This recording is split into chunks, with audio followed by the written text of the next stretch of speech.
Hello and welcome to Recovery for Life. I'm Chris Howard, your counselor at Midtown Health and Wellness in New York City and host of this weekly podcast, where we discuss addiction and recovery and anything else that comes to mind. Pure, of course, meaning equal, meaning we're all on a level playing field, which means I'm in recovery myself. As of this past January, I've got 10 years clean and sober. I should note that it took me 18 years to get here. Relapse isn't required, but certainly isn't uncommon. Before we get going, it's important to mention that I am not a doctor and we are not here to dispense medical advice. We also don't advocate any particular course of treatment. Please speak with your physician regarding issues related to your specific medication or treatment plan. If you don't have a program and would like to discuss options, you can find Midtown Health and Wellness at nyc-doctor.com. The series of podcasts is essentially our group discussions on tape. The three others joining me are all part of the Suboxone program at Midtown Health. So one of our recurring topics will be everyone's personal feelings about medication-assisted recovery. The focus will not be so much on our past, our addictions, but how we're navigating our individual paths toward physical and emotional health. Putting down the substance is the first step. What happens next is recovery.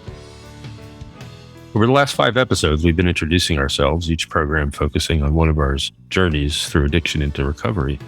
Tonight, I'm going to share a little about how I got here. But first, I'm going to virtually pass the mic and give everyone a few minutes to check in. So let's see, John, how you doing tonight? Hello, this is John. I'm doing good. Just got back from a walk with my wife.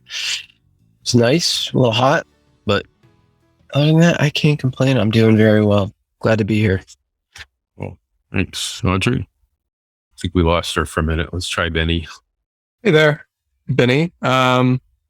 Yeah, I'm doing pretty good too. Got a little, I have tomorrow off, as we all do for the 4th of July. So that's nice. And I've had an emotional weekend so far because I've just been like navigating some long distance relationship drama, which has been interesting and productive personally because I have all kinds of issues with vulnerability. So yeah, that's where I'm at this week. Happy to be here. Well, thanks, Audrey. I think you're back. You froze for a minute, but there you are. Yeah, sorry. I had to switch my Wi-Fi. But checking in, I'm pretty good. Nothing new going on. I'm feeling a bit unmotivated lately to do things like clean and just essential things like cleaning, working out, things for my health and self-care. But other than that, things are good. Able to get up and out of bed in the morning. So that's a win there. Yeah, that's about it. Thanks. I think being able to get up in the morning and go about our day is a win every time. I know it is for me. So, all right. Well, look, I'm going to, since we are on a level playing field, as I said, it's my turn to share a little bit, which I'm going to do. I have no prepared notes, of course, as none of us have before this, except for one. I might even have a story I want to tell. But so the first time I talked about my addiction, my past, was at a meeting called Writing Sober on 96th Street in Manhattan. And this was, it was over 10 years ago. It was one of the first meetings I went to in New York and gravitated towards it because it said writing, and I fancied myself a writer at the time. Still do. And so I went up there. I had about 4 months dry at that time, and I'd be going to lots of meetings because I was out of work and had nothing else to do, and I'll get to that at some point. But usually you need about 3 months to be eligible to qualify at a meeting, and I had 4, and the speaker that day actually didn't show up. So I had been going, and they knew I was there, and they knew I hadn't really shared before. I hadn't raised my hand. I hadn't said anything. But they looked at me and said, "How much time do you have?" And I said, 4 months. And they said, "Okay, you're qualifying today." And I was terrified. Absolutely terrified. And, I went up to the front of the room. It was a tiny little room. It could fit about 30 people. And there might have been 20. And there's a long table at the front, and I sat at the end of the table, and I proceeded to tell everyone how I got there. I can't remember a thing I said, and I was in a fog the whole time because I was so nervous. And I'm still, I still get nervous. I'm a little nervous tonight just talking about this because, I think we all get that. It's a little bit of, like Benny said, vulnerability. I'm exposing myself here, which I do every day, but not in this kind of long dialogue. So let me start from the beginning. I started using drugs and alcohol when I was 12. That would be 7th grade. And there was plenty available. We, collectively, our little gang, had meth, LSD, pot, hash. That was the start. And that was a thread right through middle and high school. I loved the LSD. It was great. The acid was great. We had blotter and we had orange sunshine, and I loved it. It was $1. You get one for $1, and that was lunch money, and you could be tripping for 8 hours. It was pretty good. It was a good deal, and I did a lot of it. So, that took me right to the end of high school. And oddly enough, during all that, I was wasted a good part of the time in school. My mother used to accuse me of being a druggie, which I denied, but of course later on admitted that she was right. Yes, I was. And she was too, actually, but she never told anybody until much later, until I found some things in her apartment. But this is not about her. This is about me. So despite all of that, I graduated at 16 and went off to college, and found myself in Brooklyn, where I was introduced to cocaine, which was definitely would have been a drug of choice for the duration had I been able to afford it, but was even expensive even back then. And this was, I got to give away my age a little bit. This was 1976. And this was Bed-Stuy in Brooklyn. So this was a while ago. So I've been at this for quite some time. The first time I wrecked a car when I was wasted was in 1978. It wasn't too long after I left home. And the last time I wrecked a car, I want to say was around 2010, maybe. So I was out there for a long time, doing a lot of damage. And, I'm not going to get into too many war stories because I like to live in recovery. I like to live in the now rather than the past. Although what happened along the way, I'll give you a brief synopsis, was the drug use eventually tapered off to strictly alcohol because it was easier and cheaper. And I had a business, I had a family, I had all kinds of things going on. I had a couple of houses up in the Catskills where we wound up living. And all this transpired right after college, really. I met my future ex-wife in San Francisco at the last school I went to. She was a drinker as well. But again, this is not anybody else's story but mine. But, she didn't say no, so she needed a drinking partner and I was willing and able. And I suppose we enabled each other in that way for many, many years.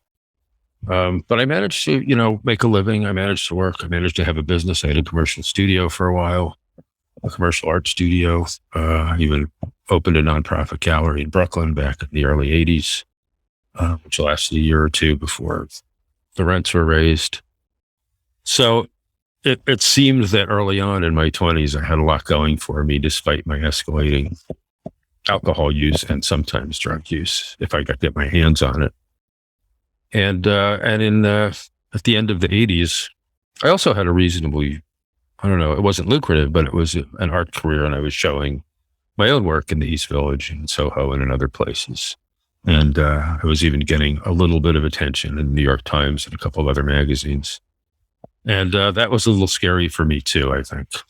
The thought of success for me was as terrifying as the thought of failure. And I had I had to pause at that moment. And in fact, when it looked like I was going to be successful, I gave up art entirely. Maybe for that reason, maybe not. I don't really know. I can't say for sure. So in the late 80s, we moved up to a little town in the Catskills called Boysville. I had not planned to move to the woods, but it was going to be a weekend place. But it was a lot of property. It was a lot of house. It was two, in fact, and they needed a lot of work. And it was cheap. They were giving houses away up there back in the late 80s and early 90s. So it didn't really cost much, but it was a lot of work. So we decided to live there full time. And a year later, our son was born. So I brought my business up there. I rented a space. I was down the road. Things were going okay. I was working a lot, and I was working a lot on the house, and I was drinking more and more. And this escalated over the next 5 or 6 years. 2 more kids were born. So I have 3, actually, at this point. My oldest is going to be 31 this year. So this was some time ago. And I have 2 grandchildren as well, 5 and 7. So I was juggling to keep up. I really was. I was trying to maintain the house and my business and trying to be a father. And I wasn't succeeding in any of these things as much as I tried. And I was thinking the other day, I go out here, I live in a little beach community in California now. And I go out sometimes and run along the Strand, which is our kind of concrete boardwalk in the morning. When I moved out here a couple of years ago, apparently there had been a fire around the corner and there was a house that partially burned, and they'd been working on it. It was really noisy, and everybody knew what was going on. It was, they said that the whole neighborhood nearly burned down because of this thing. And anyway, the point is there were people working on the house, a couple of people. It was taking a very, very long time. And I happened to notice as I went by every day that they were using materials that looked like they'd pulled them out of a dumpster. I mean, plywood, and 2x4s and things that really looked like they'd been left outside forever, or they'd be pulled from somewhere else. And, it looked like they were doing a really, really shitty job on this place. And when it was all put together, they had a company come and screen the whole outside and spray stucco on it. It looks really pretty now. It's got a great coat of white stucco. But I happen to know that the inside is rotting. And that's what was going on with me back in those days. I had the facade, I had the house, I had the business, I had several cars. And I had what looked like a loving family. But I was personally rotting from the inside. And the longer that went on, the more I drank and the worse I became. The worse a human being I became, and the more I rotted on the inside. So after 10 years, and this really duplicated exactly what my parents did, because they moved us from New Rochelle, where I grew up, to a little town of Bedford when I was 10. And within 10 years, they had split and the house was sold. And my wife and I did almost exactly the same thing, except within 10 years, we had split. I was living down the road, but the house was not going to be sold because she wanted to live there. And the kids were still young, and I went, all right, I'll manage. But the truth was I couldn't manage, and eventually everything fell apart. The house went into foreclosure. Although she lived there for quite some time after that. The kids did grow up, and we got into court in 2000, and we didn't get out of court until 2014. So our divorce kept us in court for 14 years. And being alone was about the worst thing that I could have done. I had visitation with one of my kids. The other 2 were not interested. And I did my best to keep up with that. But I couldn't do it. I was more interested in crawling into a bottle of vodka than I was anything else. And occasionally when I could get it, there were some other drugs involved. I do remember a really interesting evening of Vicodin and vodka that did not go well. The Vicodin, of course, was prescribed for me after cracking ribs in the bathtub, which I've done several times, just because I collapsed in the tub, in the shower, and fell down. Anyway, so that's kind of how things went for me. And I want to get into a little bit of recovery. the one incident that actually did not quite get me into recovery, but steered me in the right direction, was my second arrest, which was back in 2011. I had gone down to Kingston Point Beach, which is our little town I was living in. There's a little shoreline on the Hudson River, and I walked out about 30 feet planning not to come back to shore. That was my morning. I'd been drinking since 7 in the morning, and it was about 3 in the afternoon, and I was ready to be done with everything. It was hard not to think about my kids, and I stood there out in the river, and inevitably walked back, of course, because here I am. And drove home, and on the way, at the parking lot of my apartment complex, which was just a couple of miles from there, a friendly state trooper pulled in behind me and wanted to say hello, and eventually had me doing the Macarena in the parking lot there to see what was going on. And I was wearing a pair of ripped shorts and nothing else. And he cuffed me. He took the keys to my car, parked it, and he took me to the police barracks, which was about 7 miles away. And, they did the whole thing. He handcuffed me to a wall, and I'm thinking, flight risk. I can barely stand up. And this guy's thinking I'm a flight risk. I'm not going anywhere. Plus, the barracks was in the middle of nowhere, at the edge of a cornfield in the middle of Ulster County.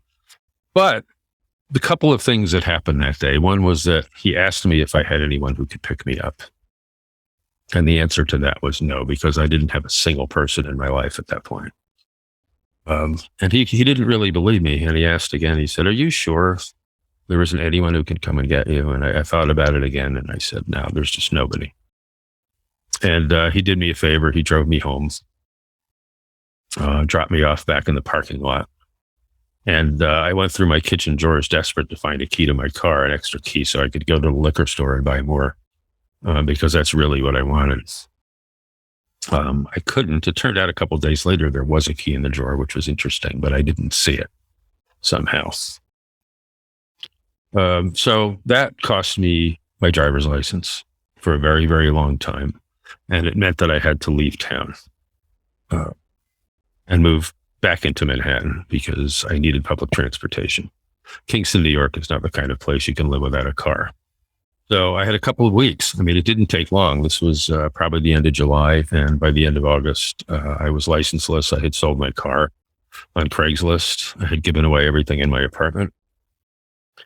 And I had told my daughter, who was then 15, that I could no longer have visits with her because my car broke down and I didn't have the money to fix it. And I lied to her. And she knows that now because we've discussed it later. But at the time, it was devastating for both of us because we were all each other had at that point. But I had no choice. I left. I rented a room in Manhattan on 86th and Columbus from a guy who had been in this rent control department for a very, very long time. So the place was, it was old, but it was cheap. And I could pay it barely with the proceeds from my car. And the great thing about this guy was that he loved the sound of a hairdryer. So he would turn a blow dryer on and throw it on the floor and just let it run all day long. So living in this apartment meant listening to the hairdryer all day, which was very, very cool, as you can imagine. So all of this did not get me sober. I had been 8 years before that, I had been arrested and I was ordered into outpatient and I was ordered into AA meetings and I went to a few. That was way back in 2004. And I actually liked them. I thought they were great. I thought that the being in a place where people understood me, where everybody was there for the same reason, really was a great idea. And I went to the meetings while I was in the outpatient. But I was not in a place to get sober at that point. In fact, I was the kind of drunk who I had a bottle under the seat of my car so that when I came out of the outpatient, I could start drinking in the parking lot.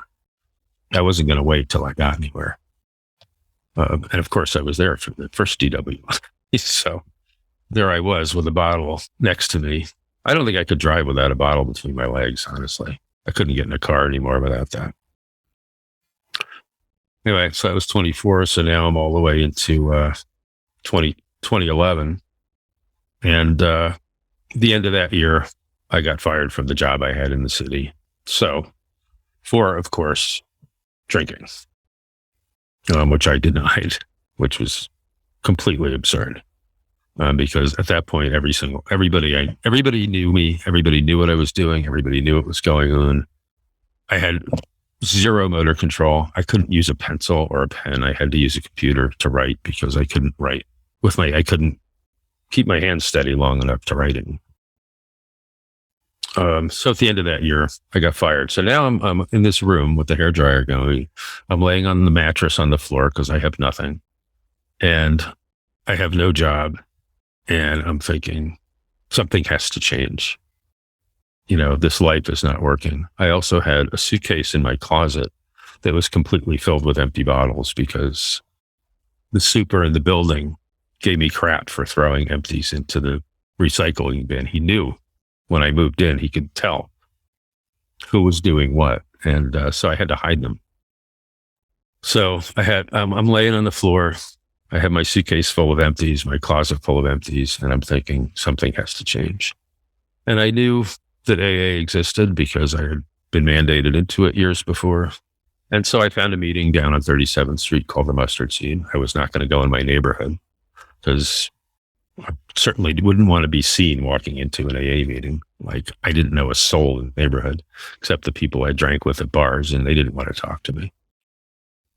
So I went to Midtown. I went to 37th Street and I went to this meeting. And this was about 4 days after I detoxed on the mattress on my floor.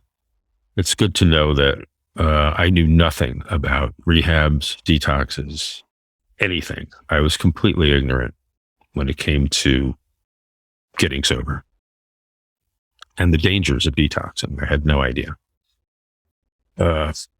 But I managed to sweat it out for 4 days. And then I went down to the Mustard Seed and I sat in this meeting. And this place is in the basement of a brownstone. It's between Lex and Park on 37th Street. And I went downstairs and there's a little hallway full of garbage cans. This place looks like it's about 500 years old. And you make a right into this bigger room and it's all white brick and slogans all over the place, all AA stuff all over the walls, and a fireplace with a chair in it. And the guy who qualified, like what I'm doing now, would sit in the chair in the fireplace and tell her story. And someone was there that day to tell their story. I had no idea what was said, but I felt that maybe I was in the right place. And there was a guy next to me who had one day more than me. And he turned to me and he said, "You don't have to drink today." And that to me was a revelation because that's something I didn't know. And that guy eventually went out, but on my 89th day, he had a 90-day coin for me. And he said, "I knew you were going to make it." And I'll never forget that guy. I haven't seen him since. And other people along the way have done other things for me like that have been incredibly meaningful, which is one of the reasons why I do what I do today, because it's important to have someone who believes in you. Even if it's lip service, which sometimes it is because we do that for each other in the rooms, it doesn't matter. I think that he really did truly believe that I was going to be okay. And that started my journey in recovery. And at that moment, I had nothing else to do. So I went to 4 or 5 meetings every day. I lived in them. If I didn't do that, I would have been drinking and I would have been doing other things. There's no questions. And knowing how I could consume alcohol, I could have killed myself within a couple of days. It would have been pretty easy to do. And I've known people over the years who have done that. They go out for a weekend and they don't come back. And I was hoping not to be one of those people. And, other things, the thing to remember is that getting sober didn't change anything. Like that house, I was still rotting on the inside. And it took me a couple of years before I started to get the idea that sobriety meant I was changing from within, that nothing outside was going to change. Nobody was going to do anything for me. I had to do all of this work myself, and I had to change my life myself from the inside, not from the outside. And there was a lot still going on. My house was still in foreclosure. That hadn't changed. I had had issues with the state and with child support. And 2 years in, I got a new freelance job. I hadn't worked in a couple of years, except for some house painting from here and there. An occasional really awful thing that I found that just paid me a couple of bucks here and there. But I started a new freelance job, and I worked for a couple of weeks and put my paycheck in the bank. I was very excited to get a paycheck for the first time in a very long time. And the next day, my bank accounts were seized by the state. So I got a little alert on my phone. I was out in Queens where the job was, and I got these alerts that said my bank accounts were at 0 and 0, my little savings in my checking account, which never really had more than 25 bucks in them, for years and years and years. And it said 0, and I thought it was some sort of mistake. And I called the bank and I said, no, you've been, there's a tax warrant and it's been carried out. And I could not open a bank account until that was resolved. And that took years. So I lived off the grid for 6 years. I think it was 6 years. It might have been 5 years, which meant going to check cashing places, paying credit cards at the bank, going to the AT&T store to pay my phone bill in cash when I could. And I learned to live a different life. And during those first couple of years, I also was I was paying the price for my crimes, and I was doing community service, which meant showing up at Times Square at 7:00 Saturday and Sunday morning and cleaning up from the days before, the nights before, emptying trash cans, sweeping the curbs. I was wearing a blue jumpsuit. If you ever get down to Times Square, you'll see the guys. There are the red jumpsuits. Those are the guys who work there permanently, who are the ex-cons.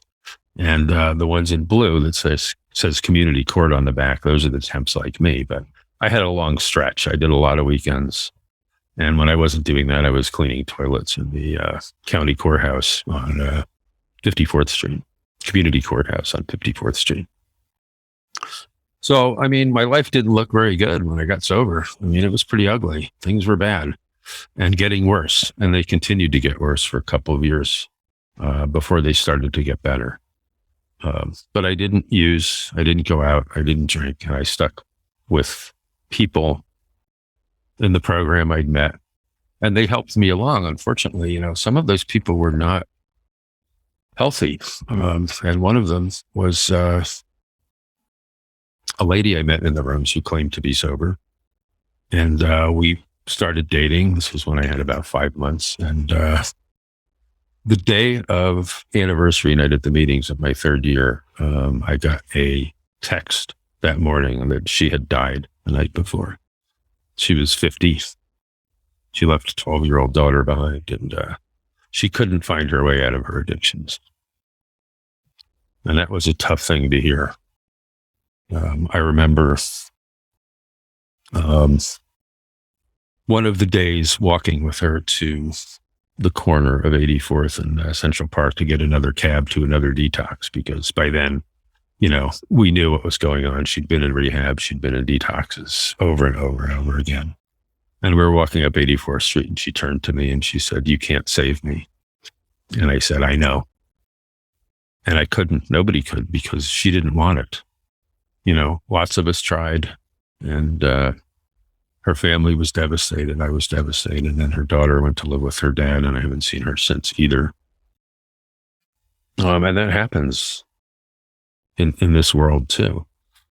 By the way, I guess I should mention that also when I left town and I left my daughter behind, jumping around a little bit here, I apologize for that. But maybe I should have made notes. I don't know. My daughter at 15, when I moved into the city, it was about 8 months, 7 or 8 months after I moved 4 months after I got sober, she cut her wrists and she wound up in Rockland Psychiatric Hospital and spent 3 months there, which turned out to be convenient because there's a bus out of the Port Authority that goes directly to the Rockland Psychiatric Hospital. So I was able to see her more than I could have. She's okay now. She's got a couple of kids. She still struggles. But like I said, listen, me getting sober, you think any of that stuff, that was going to change any of that? No, it wasn't going to change any of that. That's life. That's life. That was the trajectory.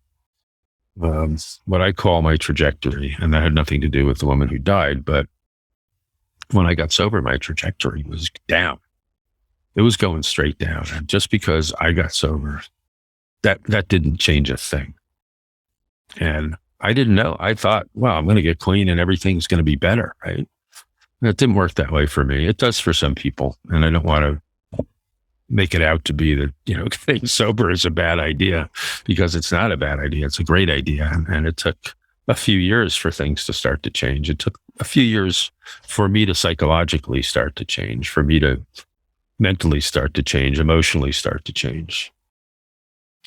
And I did. And things did start to get better. I worked that job. I got my checks. I cashed them at the check cashing place or cashed them at their bank. And I got through, and eventually the only thing I really wanted back was my driver's license. And that took 6 years of paying off debts, getting even with the state, and then applying. And I had to start from zero. I mean, we were talking, driving lessons, permit, written test, and then a road test, because my license had been revoked. It wasn't suspended. They were like, "You're not getting this back, buddy, ever." And so I had to go through that process, which, I got what I think I got what I deserved, or potentially what this was all what needed to happen in order for me to get from where I was to where I am now. That's all there is to it. I don't know how else to put it. I don't think I would have changed anything, except for maybe my daughter's suicide attempt. That would have been something I would not have wanted to have happen, if at all possible. But she's okay now too. We got through that, and I'm here to talk about it, like all of us, right? I've gotten through this. I've learned how to take care of myself. I've learned how to take care of others. I've learned that if I'm okay, everybody around me benefits from that. Like I always tell everybody, because I've seen it work for me and I've seen it work for other people. And I've gotten to, I've left the career, which I hated. And I'm into one that I love now, which is, talking to all of you guys. And I've started back at school this week to get my master's degree, which is, I never would have imagined. Lots of people do that in sobriety, but it's been a long time coming. I know I graduated from the San Francisco Art Institute 41 years ago. It's been a while since I've been in school. And that wasn't really school. That was art school. So it doesn't even count to me in a lot of ways, because it was fine art school. It wasn't even graphic art school or design school. It was, we were painting and sculpting and having a great time. It was fun. And there were lots of Quaaludes around at that time too, which you can't buy anymore. They're illegal now. That was my drug of choice in San Francisco. Anyway, that was a long time ago, but so life does get better. It's not easy. It's still a struggle. There's still anxiety.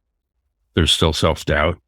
There's still occasional self-loathing. There's still the mornings when I wake up and I'm not sure that I can get through the day, and then I do, because that's my choice. I choose every day to be sober. I choose every day to get out of bed, and I choose to be the best person that I can be. That's all I've got. I don't have stuff anymore. I don't have things. I have a little rental house, which is great. I have a car. I hadn't owned a car in a lot of years, obviously. Which you kind of need in California. And I take care of myself. I go to the gym every single morning, or I run like I did today. And I do what I can do. And I've also learned about healthy relationships. It doesn't mean I'm good at it. It doesn't mean I'm always in one, but I do my best to find the healthier ones. So I think that that's all I'm going to say. I've talked for a very long time, more than I thought I should. But you got to know me a little bit more than probably you did before. And that was the point of this. And so I'm going to shut up now. And I appreciate the opportunity to do this publicly now rather than behind closed doors. And to give anybody who listens an idea of what I'm doing, why I'm here, and what this is all about for me. So that's it. I'll let you guys say what you'd like. Who wants to jump in? John, you can go. Go ahead. Yeah, Chris, thanks for sharing your story. I mean, it's the first time I've heard it, and I appreciate you being open and honest and sharing it with us. It's a really moving story. I mean, talk about a lot of challenges to overcome and look at where you are now. I mean, if you are an inspiration, I don't know what is. Like seriously. And knowing that, you know, that you're in a good place now and I can rely on you as my peer counselor. I mean, I look up to you. I really do. And it's just, I don't know. It was a really moving story and I appreciate you sharing it, Chris. I still need a few minutes to digest it a bit and kind of understand. Really, I mean, so I do have a question. You've been sober for over 10 years, right? Right. Is there any, I mean, because I related to a lot of what you said, and I'm going on 2 years, and I know that's not that much, but do you ever feel like this will ever, I don't know, like addiction, it's just part of your life now, right? Like, and you just have to accept that? Yeah, absolutely. It's who I am. It's absolutely who I am. And I know that every single day. Like I said, I make a decision to be sober every morning. There's no turning back. There's no complacency. There's no, I got this. I've seen too many people who have said, I got this. And after 25 years, they go out and they don't come back. And I don't want to be one of those statistics. I really don't.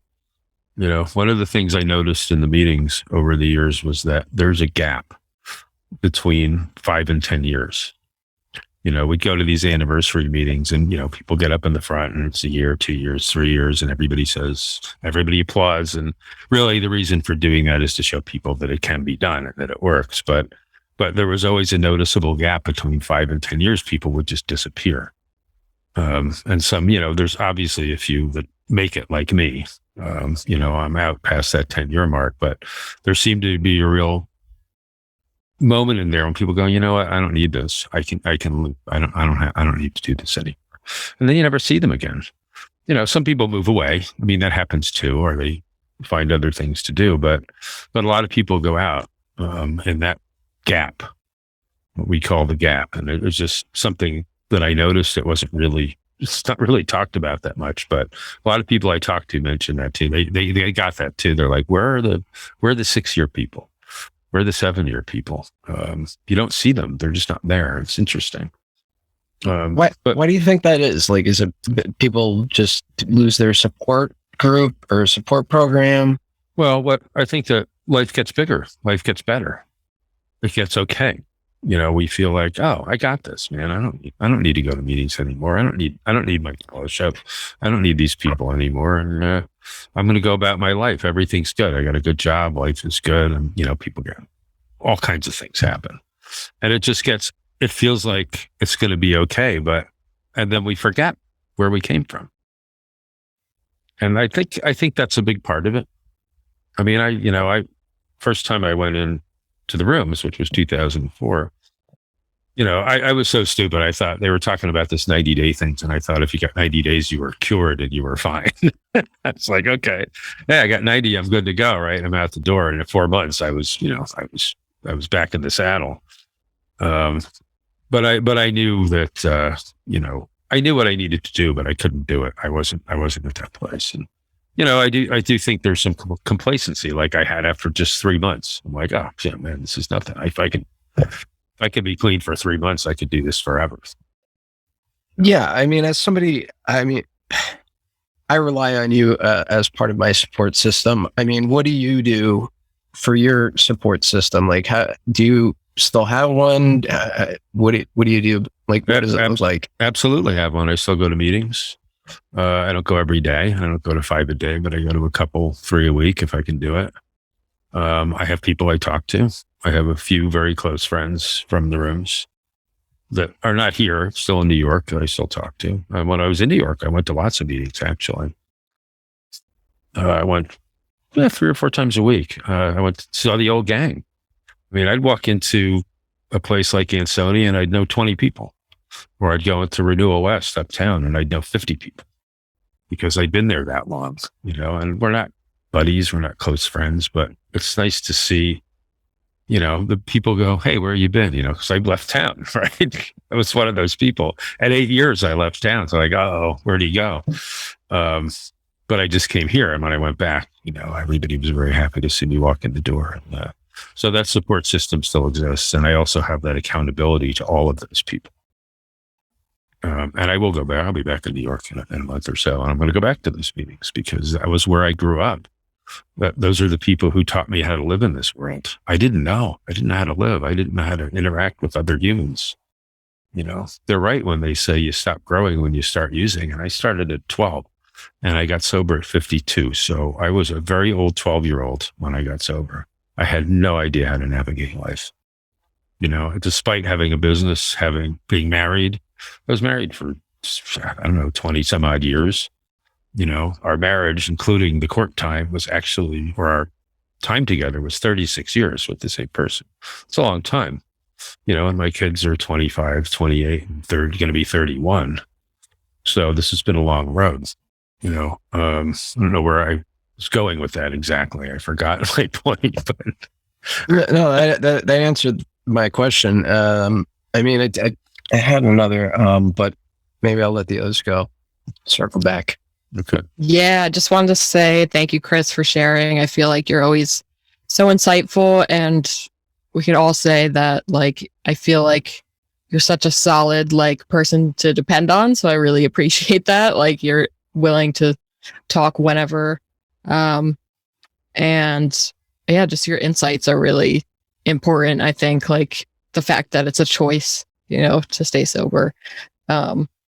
And I was actually thinking about this last night. I had one of those, before you fall asleep, deep thoughts, about I was thinking about how I didn't want to work out or be healthy or whatever, which is a part of recovery, implementing some self-care. And I was like, you know what? It's a choice. I have to get through this initial, unmotivated feeling and get through that and just suffer for a little bit in order to feel better about myself overall. So I think, I don't know what you're talking about, having to suffer through your first years of recovery and then get sober. I think that is a reflection of the greater picture. You need to suffer through things in order to, you need to take the leap into sobriety, and maybe it won't be perfect at the beginning and nothing will ever be perfect, but you just got to go through some hard stuff before getting to the other side, which is better, I guess. It is better. You have to trust the process, that it's going to work. And those better times are going to come. They do come. I think they really do come for everybody who sticks around. I really do. I've never heard anybody say, nah, I'd rather go back than what I was doing. That was better. I'm going back. That I have not heard. Benny, how about you? Yeah, man. Thank you so much, Chris, for that qualification. I appreciate you just saying at the beginning that, you were a little bit nervous, and that it's a vulnerable thing to do because, it's really hard putting yourself out there like that and making yourself transparent. And you told a very vivid, story. You're not afraid to really show yourself at your lowest. You painted those moments very clearly. Nothing but a mattress and a suitcase of empties, and a hairdryer, or it's like these details really are telling, because I don't know, to have so little and yet to make everything about you. I feel like the drug use, like, in my experience, it's like the more I used, the smaller my world became. And even though I was focused on myself and trying to control everything, it was like nothing was ever falling into place. It's just like I had kind of less and less. And yeah, for me, it's like, I feel like your success was like moving out of, a very ego driven kind of place to something that is like to who you are now, which is like so humble. And to me, I think seemingly so selfless, because I don't know. It's just like you really help people for a living, and you've helped me so much. You're so generous with your knowledge and your stories, and are very open-minded. It's like you let people influence you every day. And you're someone who I know you don't believe in God, but it's like, it seems like the people in your life and these kinds of conversations are a kind of higher power for you. And that's just, I don't know if I can really say that. That's just what it seems like, but that's very inspiring to me. And yeah, I don't know, I guess you remind me how much better life feels when we're not just thinking about ourselves all the time.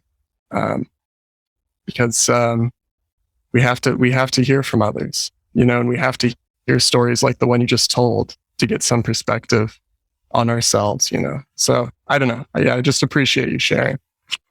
Thanks. I appreciate what you said too. And I agree with you, I think, about the higher power, what you said. I think that makes a lot of sense. It's always been for me, when you get into recovery, there's a lot of talk about that, right? There's a lot of talk about God and higher power. And to me, it always has been the collective wisdom of the people I've met in recovery. That's been my higher power. I've been told that I have to abandon that at some point, but I don't see why. I don't see why. My sponsor said, you gotta do better.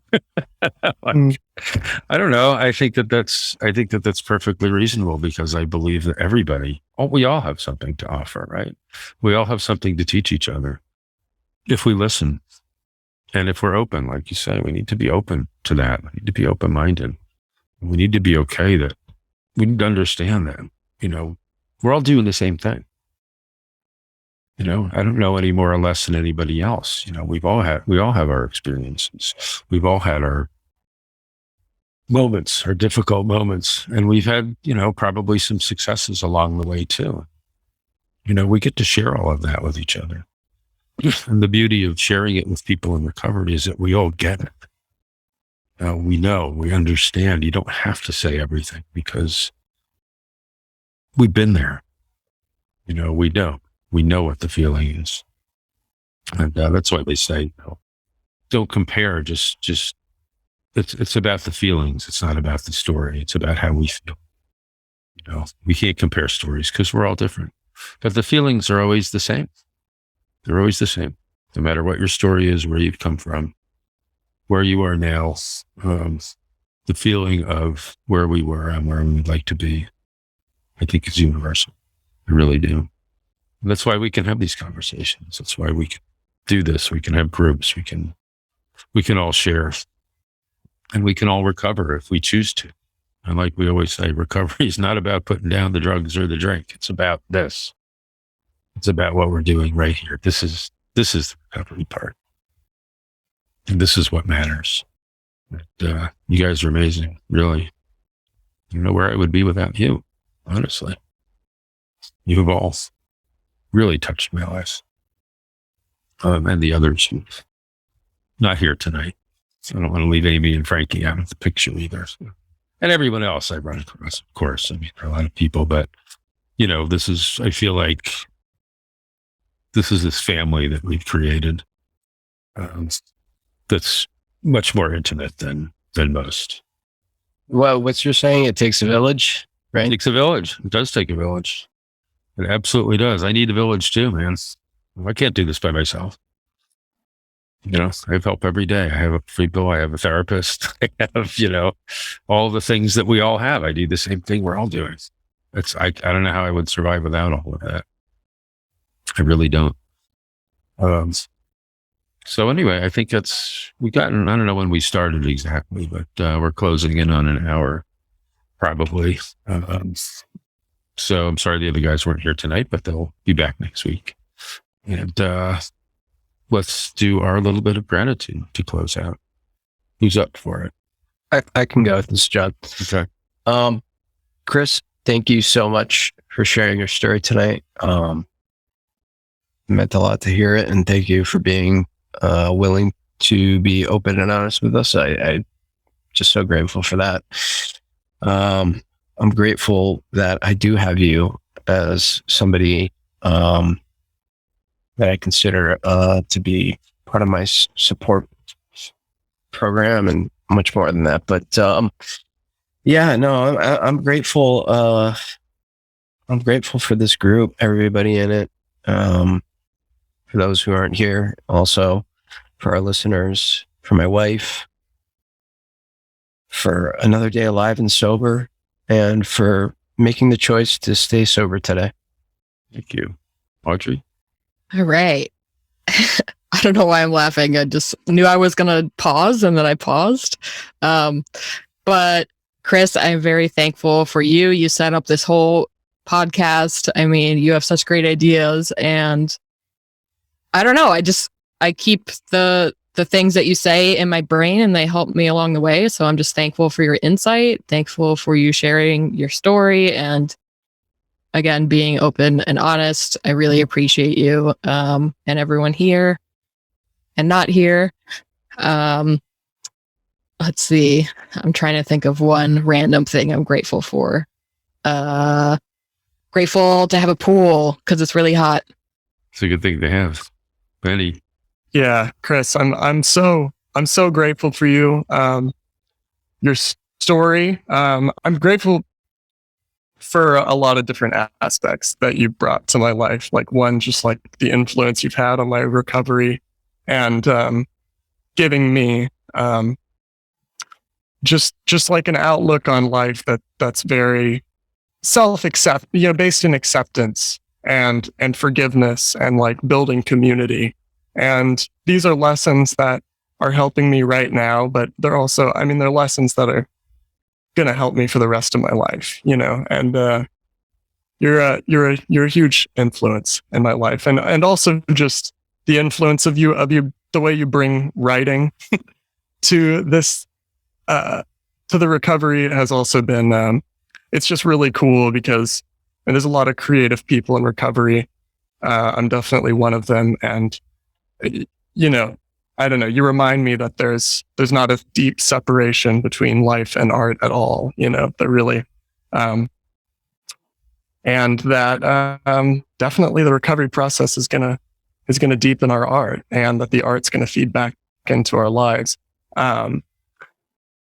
And yeah, I think you told a really great and moving story tonight, and I'm grateful for that. I'm just grateful for New York summer right now. It's a little hot, but it's really beautiful out here. I'm happy I'm not in Texas anymore. And I'm grateful for both you, Audrey, and John. I don't know, this group really means so much to me, and definitely very happy I came today. And I'm also grateful for Amy and Frankie, of course. And I don't blame them at all for not being here just on such an important night. Thanks. You're so right about the art. The one thing that was noticeable about the writing, I think I've talked to you about this too, is that in recovery, it was so much more, it's been so much more honest than it was before. the art is just, it comes from pure honesty and not from trying to be something that I expect others expect me to be. And that's been huge. I mean, the honesty is what's been so important to me, like you guys have said. And anyway, I'm not going to go on any further because I talked plenty tonight, and I'm really grateful for all of you. And like I said, we're families. I'm grateful for everyone who's touched me along the way. And I got a long way to go, man. I got a lot of recovery still ahead of me.